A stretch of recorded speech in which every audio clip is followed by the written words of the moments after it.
Jeudi 11 novembre 2021, mesdames et messieurs, bonsoir et bienvenue dans cette nouvelle édition de votre journal version française. Merci de choisir Viva pour vous informer.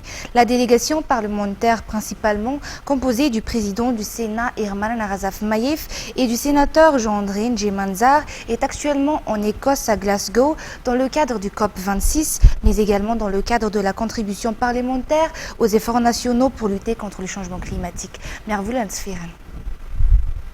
Une délégation parlementaire issue du Sénat de Madagascar, composée du président du Sénat Herman Narazaf Maïf et du sénateur doyen Jean-André Ndjemanzar, participe à la 26e conférence des Nations Unies sur le changement climatique à Glasgow. La délégation a multiplié ses rencontres avec plusieurs personnalités représentant des organismes de divers secteurs afin de plaider pour Madagascar, les collectivités territoriales décentralisées à Madagascar et la population malagasy qui est durement touchée par les effets des changements climatiques. Dans ce contexte, elle a rencontré le président de la région Corse de France, Gilles Simeoni, qui est aussi le président de la commission transition écologique des régions de France. Une discussion qui était principalement axée sur les collectivités territoriales décentralisées et les solutions à apporter aux problèmes liés au changement climatique auxquels elles doivent faire face. Gilles Simeoni, en tant que président de la commission transition écologique des régions de France, mobilisera les régions de France et les moyens nécessaires pour accompagner le Sénat de Madagascar dans sa principale mission d'appuyer les collectivités territoriales décentralisées. Dans un cadre de partenariat entre le Sénat de Madagascar et les régions de France, la réforestation à grande échelle à Madagascar par le Sénat de Madagascar a été évoquée. La délégation du Sénat a aussi participé à la réunion parlementaire qui s'est tenue à Glasgow le 7 novembre 2021 en marge de la COP26. Une occasion pour le sénateur doyen, Ndjemanzar Jean-André, de rappeler que Madagascar est durement touché par les impacts désastreux des changements climatiques au cœur des catastrophes naturelles diverses résultant d'une crise mondiale de l'environnement dont Madagascar n'en est ni la cause ni l'initiateur. Il a ainsi appelé à la prise de responsabilité de tous les pays, surtout ceux qui sont les plus gros contributeurs de la pollution de l'atmosphère. Les parlementaires malagasy ont aussi exposé les dégâts causés par les changements climatiques, particulièrement dans le sud de Madagascar, qui est touché gravement par la sécheresse et la famine. La délégation du Sénat de Madagascar, parmi plusieurs échanges avec des acteurs d'horizons divers impliqués dans la lutte contre les changements climatiques, a rencontré Wang Xi, président du conseil d'administration de la fondation chinoise Vanke Foundation, qui regroupe plusieurs entrepreneurs chinois, et président fondateur du C-Team, regroupant plusieurs acteurs chinois agissant contre les changements climatiques et champions dans ce domaine. Vanke Foundation figure également parmi les plus gros donateurs en Chine. Les deux parties ont échangé sur la mobilisation des entrepreneurs chinois pour appuyer et aider le Sénat de Madagascar dans ses efforts de lutte contre les changements climatiques, particulièrement dans ses projets d'action pour une réforestation massive à Madagascar. La collaboration entre le cabinet Rothschild & Co et la République malagasy se limitera à des propositions et des conseils. Seul l'État malagasy est en mesure de prendre les décisions financières. De ce fait, ce cabinet n'interviendra nullement sur la gestion du budget étatique, a tenu à rassurer le ministère de l'Économie et des Finances ce jour. Un reportage de Fangessé Namirai. Le Conseil des ministres d'hier a fait savoir que le cabinet Rothschild devient le conseiller financier de la République de Madagascar. Le cabinet Rothschild figure parmi les premiers à l'échelle internationale en termes de conseil financier. C'est la raison pour laquelle l'État malagasy a décidé de cette collaboration afin de promouvoir le domaine financier à Madagascar. Le ministère de l'Économie et des Finances a tenu à rassurer que le rôle du cabinet Rothschild se limitera aux propositions et aux conseils. Il n'interférera pas dans la prise de décision, notamment les décisions financières qui n'appartiennent qu'à l'État malagasy. Le nouveau conseiller sera plutôt focalisé dans la recherche d'investisseurs. L'État malagasy a donc décidé de collaborer avec un conseiller financier, Rothschild, qui, suivant son réseau et les références qu'ils ont en matière de finances, aidera l'État malagasy à développer ce secteur financier comme nous sommes tenus de suivre les tendances internationales et mondiales. En tant que conseiller technique, donc, Rothschild se limitera à fournir des conseils et à aider Madagascar à trouver des investisseurs et non pas de prendre des décisions à la place de l'État malagasy. Ce qui veut dire qu'il n'y aura pas d'impact pour les caisses de l'État ni pour la souveraineté de l'État. Concernant la loi des finances initiale 2022, le projet de loi a déjà été déposé au niveau de l'Assemblée nationale, l'Assemblée qui est d'ailleurs en cours d'étude de ce dernier. En ce qui concerne la loi de finances initiale pour l'année 2022, le projet de loi a été déposé à l'Assemblée nationale le 29 octobre dernier. Nous sommes dans les temps et le projet est en cours d'étude au niveau du Parlement. Nous attendons l'ordre du jour qui sera fixé très prochainement pour pouvoir en discuter et adopter cette loi. Les détails de cette loi de finances initiale sera consultable sur le site du ministère de l'Économie et des Finances une fois que les documents y afférents seront complets. Le tourisme national commence à se développer à Madagascar, a déclaré le ministre du Tourisme ce jour. La mise en œuvre d'offres correspondantes au pouvoir d'achat des Malagasy auprès des sites touristiques du pays a permis de multiplier le nombre des touristes. Enfin, j'essaie d'admirer sur les images de Yves Janel. Si Thomas et Mahazang ont toujours été les destinations privilégiées pendant les vacances, le tourisme commence également à prendre de l'ampleur vers les autres destinations telles que Mourndave ou Sainte-Marie. D'ailleurs, ce ne sont pas uniquement les plages qui suscitent l'intérêt, car il y a tant d'autres endroits intéressants à Madagascar. Aussi, l'engouement des Malagasy à visiter le pays a connu une augmentation, a avancé le ministre du Tourisme, Joël Rangiamanjantu.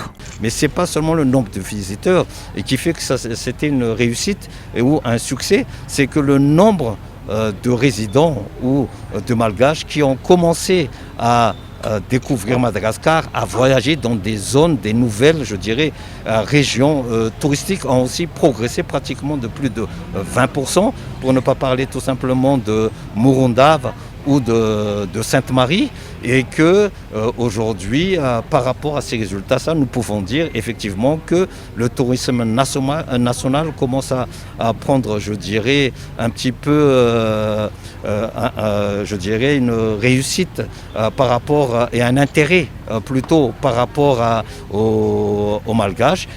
Rendre les offres accessibles à tous les Malagasy est le principal objectif de ce salon du tourisme qui a ouvert ses portes ce jour à Antananarivo.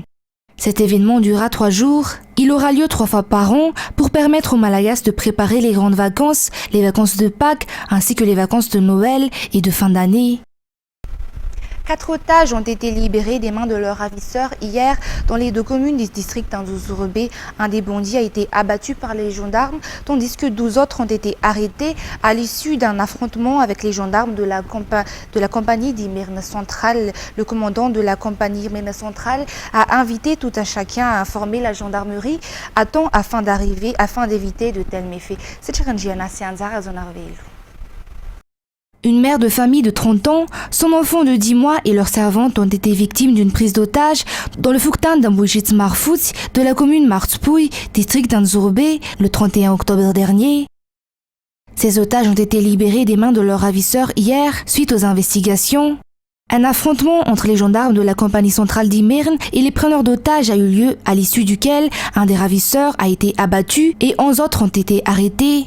Toujours dans le district d'Anzourbe, la femme de 59 ans qui a été kidnappée dans la commune d'Antanetbe Anatvoul le 8 novembre dernier a également été relâchée hier. La demande de rançon pour cette prise d'otage, qui s'est élevée à 60 millions d'ariars, n'a pas abouti. Suite à ces événements, le commandant de la compagnie centrale d'Imirne invite les habitants de la compagnie centrale d'Imirne des districts d'Anzourbe, de Manzakanjin et d'Anjamasen d'informer à temps la gendarmerie nationale afin de maîtriser les brigands et de contrôler rapidement la sécurité dans ces 3 districts, plus particulièrement celui d'Anzourbe. Les enquêtes sur ces prises d'otages à Anzourbe sont toujours en cours et des suspects sont encore recherchés. Les 13 militaires de la Bani d'Ivat impliqués dans la mort de Nassanj et un jeune garçon de 15 ans le 6 juin 2021 ont été mis en détention provisoire. Telle a été la décision du parquet d'Anous hier. 7 d'entre eux ont été emmenés au centre pénitentiaire de Tiafa. 6 sont actuellement à Antanmour. Le ministère des Affaires étrangères informe le public de l'ouverture de l'appel transparent à candidature au poste d'ambassadeur et de représentant de la République de Madagascar auprès des organisations internationales. Cette démarche fait suite à l'annonce du ministre des Affaires étrangères, Patrick Radziwiłł, lors de la rencontre diplomatique du 10 septembre 2021 qui s'inscrit dans le cadre d'une volonté de mettre en place des représentations diplomatiques crédibles, efficaces, proactives et présentes sur toute la surface du globe grâce à sa veille économique, politique et institutionnelle. Plus d'explications dans cette interview. Je proposerai donc au président de la République, chef de la diplomatie, un certain nombre de candidats qui répondront à un certain nombre de critères. Quels sont ces critères?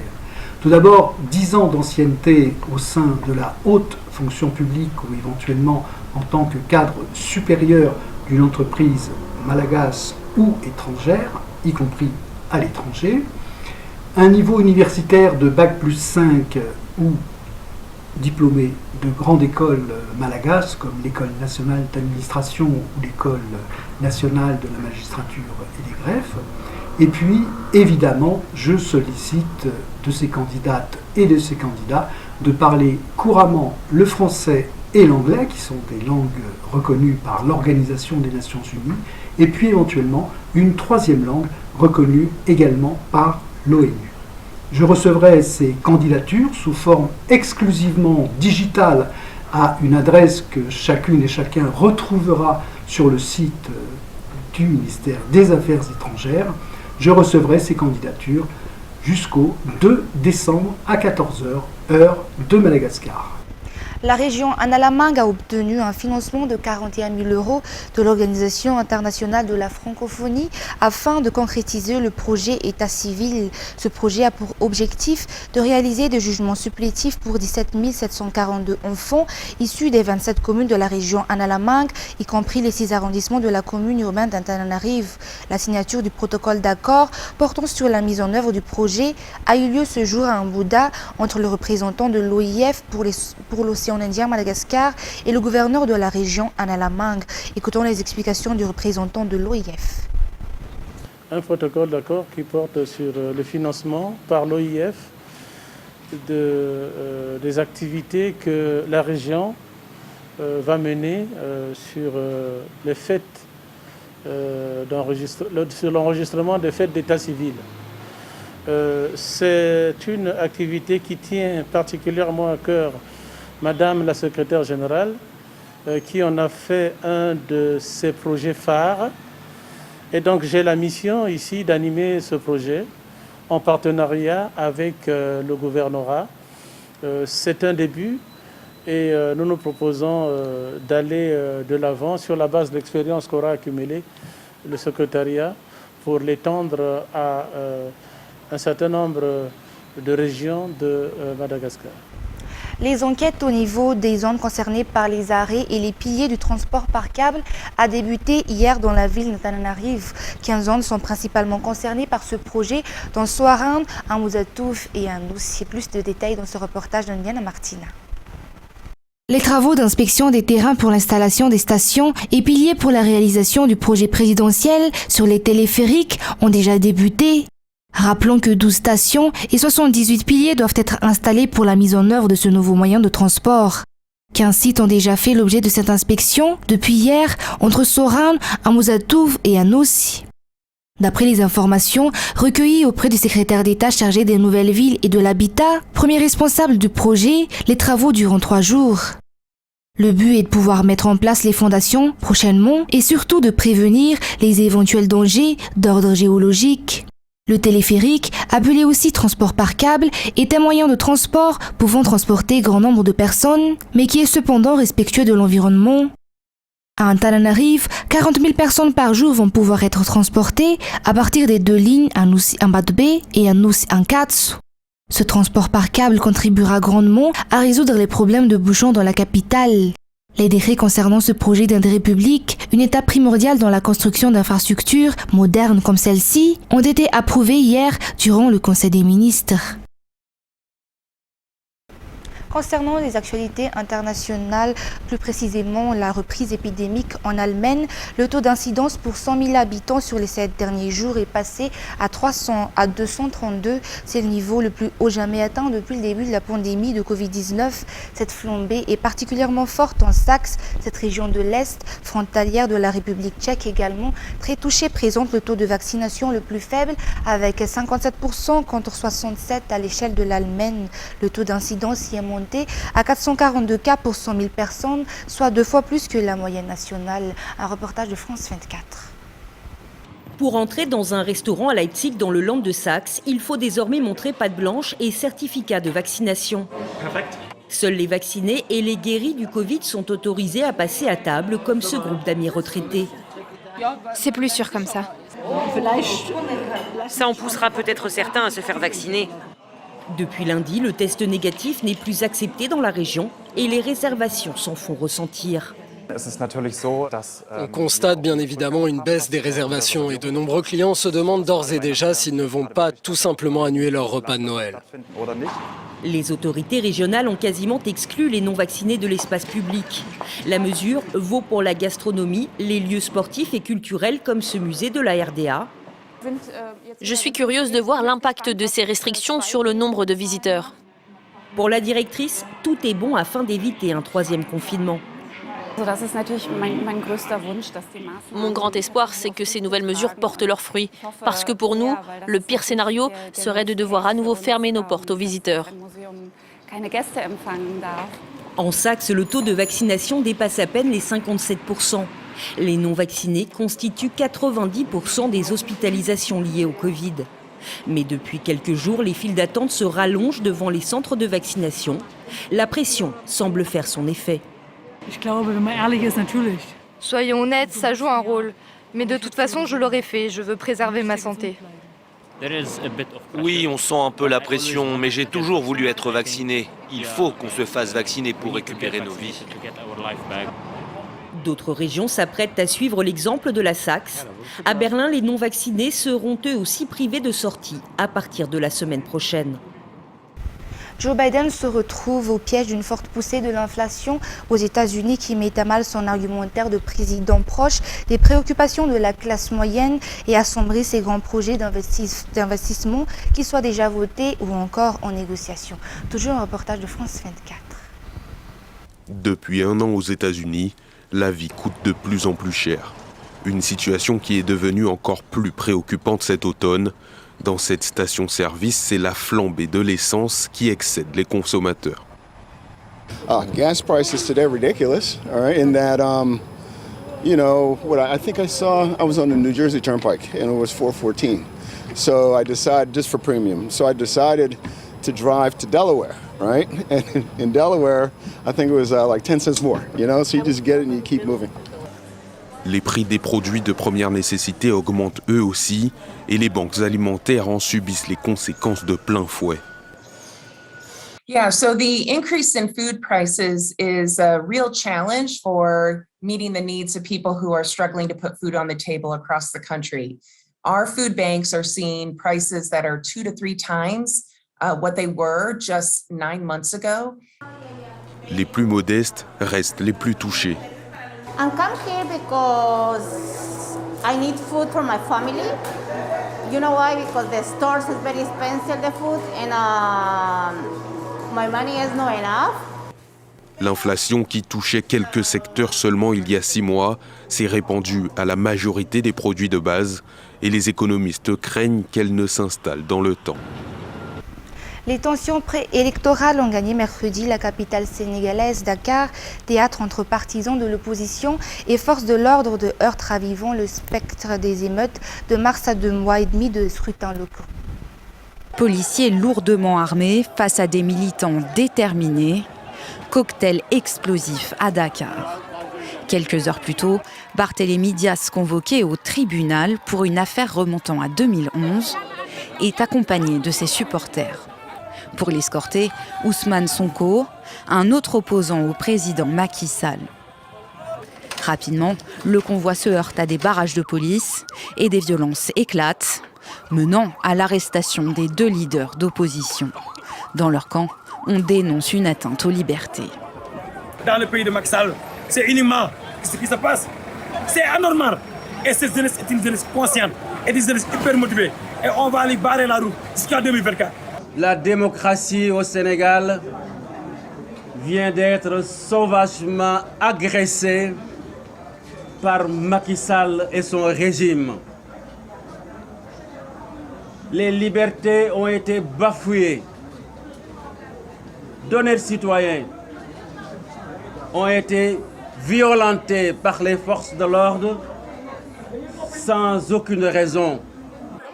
Depuis, Barthélémy Dias et Ousmane Sonko ont été libérés et le calme est revenu dans la ville.